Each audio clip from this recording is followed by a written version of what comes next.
Okay, hopefully this one's in focus because the last one there, Peru in the Andes, definitely wasn't, but whatever. Anyway, so I was able to escape Juliaca, the town of death dirt roads at 12,000 feet, relatively okay, and driving down towards Bolivia, a border called Desaguadero. There is a crossing you can do over Lake Titicaca that's more popular. It's considered less dangerous, but you need to take a ferry. It's Copacabana. You need to take a ferry across the lake. And I was like, no, I'm not taking my boat on any like rickety wood craft ferrying over a lake. Because I saw the videos of how they do it. And I had seen a video of another location somewhere of one of these rafts going down into like a river or a lake. And I was just like, no, not risking that. So I went through Desaguadero, which is considered more dangerous. But on the way there, you go through Puno. I have some video of that. It's a beautiful little city right on Lake Titicaca. Beautiful sunny day, you can see all of that. You can really see how Lake Titicaca allows for crops to grow up there. I mean, this is like 11,000, 12,000 feet, super harsh environment, very dry. But the lake allowing those crops to grow, and I have some video of that, kind of the beautiful crops and countryside along the lake. Funny story, there was a town called Ilave en route after Puno, but before the border, and I stopped to ask for directions. And I parked my car, and there was a tire on the ground, lying flat, not upright, in front of my car. I parked it in front of this tire, and I got out and asked some questions to make sure I was on the right route to the border. And they were like, yeah, yeah. And I get back in my car, and I guess I forgot there was this tire on the ground.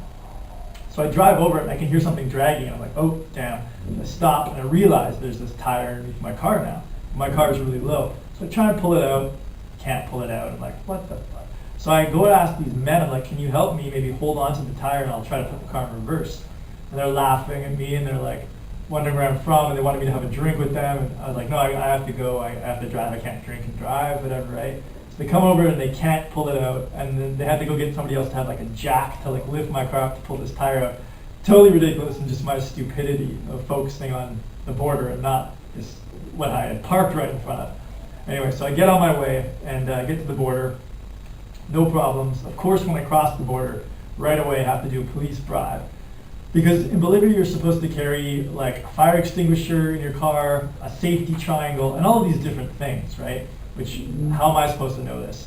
So I had to bribe the cops for like, I think it was like $3 US or something, whatever it is in Bolivianos. But I went on and continued on to La Paz. And I think like, I probably have some videos of the way to La Paz, but La Paz is very high, it's like 11,000 feet, massive city.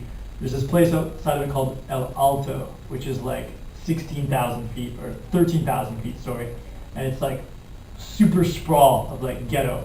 But like I made it through there with a little bit of work and asking some questions, got to my hotel, that was all good. The hotel owner was a young guy called Jonathan, he was super cool. I have him on Facebook now. But in La Paz, I didn't really plan to stay. I just wanted to get through there. Another police story. The next day when I was trying to leave, there was this massive parade on the street, and I went in the wrong direction on the highway and I needed to do a U-turn. And there was like this like chain that was like blocking off me from doing a U-turn. But there was this parade, it was really confusing, and I said to the policeman, he was like right there, I was like, let me through, like just lift the chain and let me through. It's like, no, and I'm like, so I had to bribe him, and of course he let me through and I was out of La Paz, and that was not a problem for me. But the next city was Oruro, I should say, 12,500 feet, very high again. And en route, again, I have some videos, you can really see how it's like this altiplane. It is plain, and it's not really mountains. It's like there are hills, but it's like the top of the world. And I've got some video again of some of the crops, a very cool colored corn, purple, different things like that. More police stories. I get to Oruro, always have trouble pronouncing that, and kind of get lost a little bit, trying to find the hotel. I probably could have done it, but I asked this police officer, and then he was just like, no, I'll get it. So he got into my car. I'm driving with him, and he showed me the way to the hotel, so that was super cool. Parked my car, go to the hotel. The hotel was an awesome vibe. Sort of next to this like stadium or the school or something. You can see how all the architecture is built into the hills, like super awesome. That city was pretty awesome, Oruro. And My stomach was still holding together at that point. I still probably was eating at cheap restaurants. It's probably not the smartest thing in Bolivia and Peru, but whatever. My stomach was okay. So I'm in Oruro, and nice view there. And the next day I have to go to Potosi, which is like the highest city, one of the highest cities in the world, like 13,500 feet. And on the way there, the landscape kind of changed from the altiplano to almost like Red Rock in Sedona, but of course you're super high. So I have some video of that awesome Red Rock.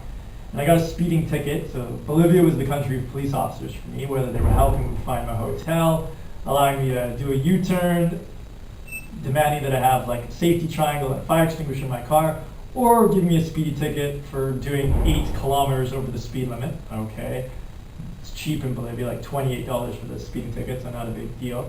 So I get to Potosi, awesome, like totally in like a valley, red rocks everywhere. My hotel is kind of near this like stadium, so I think I have some video of that. But I definitely have some video of like this super cool like downhill in the city. You can see how the city's built into this red rock. Awesome stuff. But the whole point of this, sort of going through Oruro and Potosi and even to Bolivia, was to get to Uyuni, which has the salar, the salt flats. My brother had been there like 10 years prior. Thought it was amazing. And when I saw the pictures, I thought it was just crazy. So I wanted to check that out.